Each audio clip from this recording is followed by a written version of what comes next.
This all started 3 years ago, when I was 14. I'm posting this now because now I know 100% that I'm not crazy, and that I wasn't imagining my little sister Zoe. I always wanted to be an older brother ever since I could remember.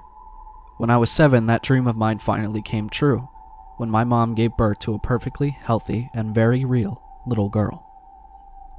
I tried my best to be the best big brother for Zoe, and I was always by her side growing up. We did everything together, and I loved her more than anything, which is making this situation even harder for me to handle. She disappeared when she was 7 years old on a perfectly normal day. Our family woke up, my parents made breakfast, and I walked Zoe to school before I got on my way to mine. I dropped her off, and I still remember our last words together that day. "Bye-bye, Care Bear," she said to me with a huge smile on her face.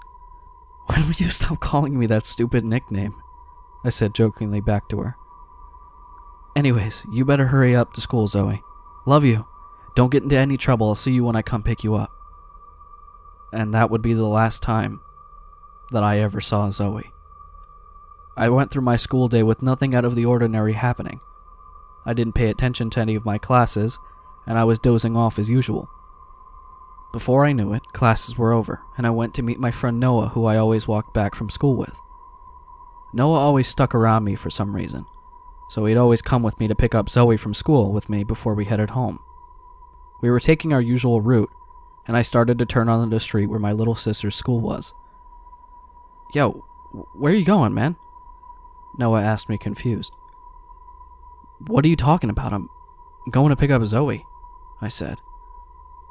"Zoe? Yeah, my little sister. You always come with me to pick her up." I was starting to get a little bit annoyed. "The fuck are you talking about? We never go down this way. I've never heard of your little sister." "Whatever, man. If you don't want to come with me, that's fine. See you tomorrow, dude." I waved him goodbye, and he just looked at me with this confused stare. I walked towards my sister's school like I always had.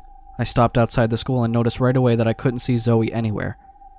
There were still many kids going around, playing, waiting for their parents to be done talking to their friends, etc. Zoe was usually waiting in the playground on the swings right in front of the school.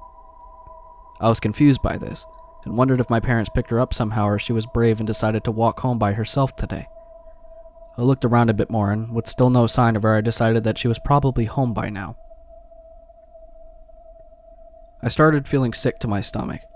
Something was giving me a really bad feeling. I was on the brink of having an anxiety attack, and I started sprinting to my house. I barged in, and my parents were standing in the kitchen drinking coffee. They looked at me confused. "What's wrong, Kieran?" my mom asked. "Where the hell is Zoe?" "Zoe?" My heart sank. The same reaction as Noah. "Yes, Zoe, your 7-year-old daughter, my sister, for fuck's sake!" I yelled at them, beginning to panic. "Calm down and don't use that language with me. You've always been an only child. We never had a daughter, and I'm pretty sure we would remember if we had one. What is going on with you?" I started feeling dizzy. I had enough. I bolted out the house crying and screaming. Was I crazy? Did I not have a sister this entire time? What the fuck was going on?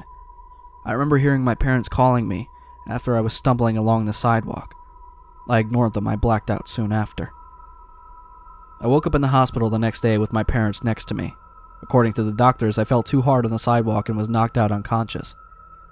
It didn't take me too long to come to my senses again as I woke up. Zoe.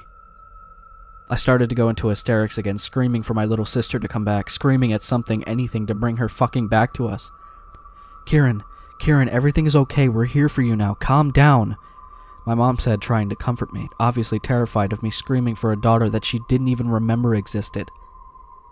My dad stared at me with an equally terrified, almost disgusted look. I forced myself to calm down, which was nearly impossible. My mind was still screaming for Zoe.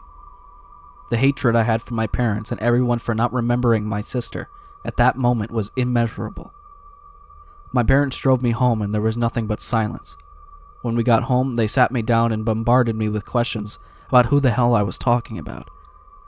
But I knew it was pointless to say anything. So I kept quiet. I didn't talk, eat, or sleep at all that night. The next morning, On no sleep, I snuck out the house to run to my sister's school. When I got there, I barged in, only looking for one sign: office. I once again barged into the office loudly and went into the secretary's desk. She was looking at me with that same look of fucking confusion in her eyes. I grew to hate with passion. "Zoe Callister," I said to the secretary. "Excuse me?" "Zoe Callister, where is she?" She looked at me terrified, and the kids and the other staff in the office looked just as scared. I realized that I probably looked insane.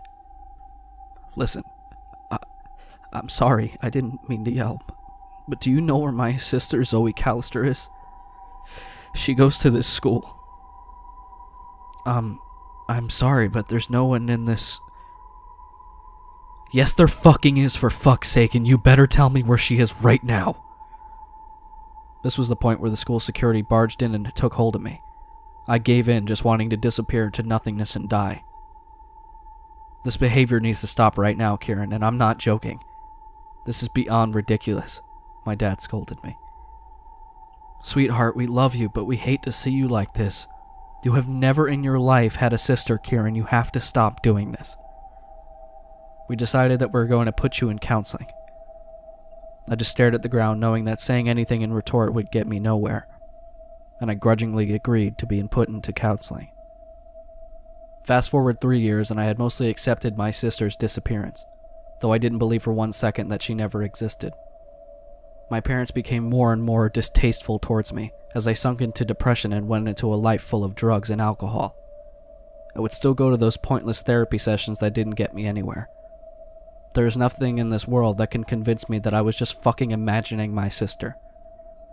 One evening, when the sun was setting, I was going on a walk in a part of the forest that I wasn't familiar with.